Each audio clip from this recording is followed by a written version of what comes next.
I wanted to ask if you've signed up to receive your vaccine yet, and give us a little bit of details about how Mount Sinai is, if they're ready and prepared to start distributing this vaccine. Christine, it's indeed a historical day, but it's also full with mixed emotions because as we are getting the vaccine, first one in the United States in someone's arms, in the same time, we have a milestone of 300,000 cases. That's very grim. But going back to Mount Sinai and the question, if I receive the vaccine, first of all, I was a participant in Oxford trial. So actually, I'm going for my second dose on Thursday.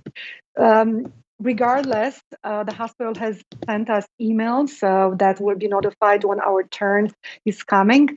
I was notified also that Mount Sinai Hospital received, as we speak, at 1 o'clock, the first delivery of vaccines. Keep in mind, they come in big packages. They have 90 seconds to unpack them and make sure they are stored at the right temperature. The pharmacy department is overseeing that, and they are assigning them in a hospital algorithm. First, it goes to intense touch points with COVID healthcare providers. So, doctor, you're actually the first person that I've had the pleasure of speaking with who's actually received this vaccine, or at least part of the dose of the vaccine. I'm wondering if you could tell everyone what that experience was like. We've heard news that some people had, really bad symptoms. They had a not so great reaction after they had the first shot. What was your experience like? Did you experience any, pain, fevers, aches, chills, or anything like that after you received at least the first dose of that vaccine? Kristen, first of all, I don't know if I received placebo or not. And I was involved in another trial, not Pfizer. I was in AstraZeneca Oxford. What I hear from most of the people is that Pfizer might have a little bit more side effects than the other ones.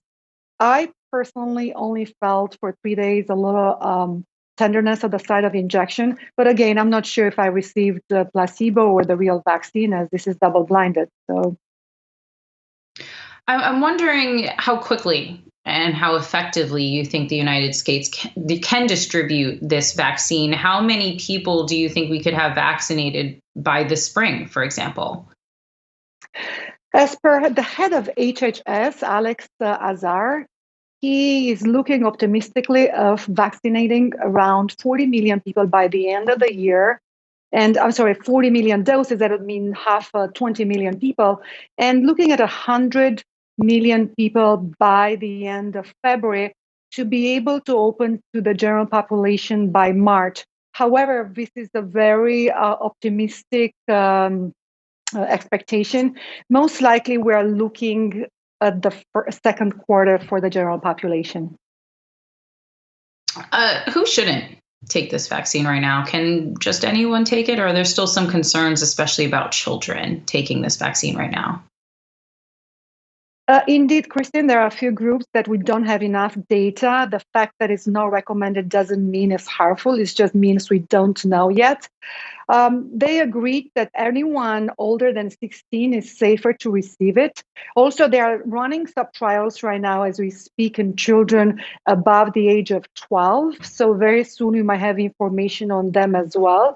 When it comes to pregnant or lactating women, the recommendation is to be discussed with the healthcare provider. They did have a few patients who became pregnant between the doses during the trial, and nothing has happened to them. However, the risk and benefits have to be taken at an individual basis, because what if a nurse becomes pregnant and she works in the ICU? That's a different story than someone who can work from home for the next 9 months. Another recommendation to avoid vaccine at this point is for those who are immunocompromised and those who have a history of severe allergic reactions. Again, those have to be decided on individual basis. I feel like the one question I keep hearing, from my friends, family, just other people, is that they don't know what the long-term effect or impact of this virus can be, of course, because it hasn't been studied over the long term. I'm wondering how founded or perhaps even unfounded some of those concerns are. If you see anything in this vaccine that really might be dangerous, at least over the long term.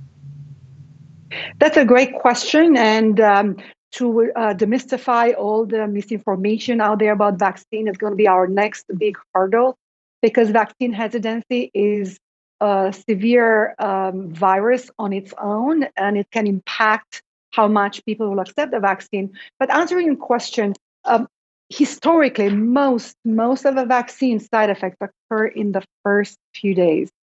There is no evidence yet there are long-term implications. That's number one.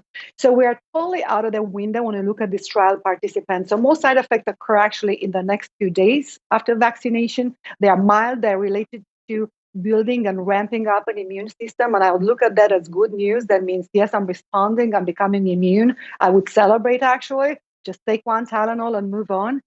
But secondly, the concerns comes because they think that vaccine was developed in such a short time, and we don't know enough about it. But actually, this vaccine has not been developed overnight, has not been developed in the last 10 months. This technology has been researched for the last 20 years. So we have a lot of evidence behind what is new right now. We just took that technology and tweaked it to be applied toward COVID. So that's reassuring. Actually, it's not something completely new. So, Doctor, I want to ask you about something that you actually wrote in your notes, which is that we cannot lower our guard right now. I'm wondering how bad this winter can get, especially as we do see some folks getting vaccinated against this virus. But we also, of course, have the holidays coming up. And I think people are really getting tired of the fact that they can't see their friends, their family, their loved ones, and are getting a little bit itchy, to get back out there and enjoy their lives. What is the danger if folks really start to do that going forward? Christine, this is really my biggest worry at this time because we see good news on one side. It might make some people relax and lower their guard. And now we are heading into the most wonderful time of the year and could become the most dangerous time of the year. The young people and those at risk, general population, they'll not see this vaccine in the next 2-3 months. And we're actually heading into a dark winter. The tunnel is long and it's dark. We have light at the end of a tunnel, but we still have to cross this bridge safely, make sure we're not falling off the cliff during this transition period. All right, Dr. Luiza Petre, Assistant Professor at Mount Sinai School of Medicine. Thanks so much for joining us today. Thank you.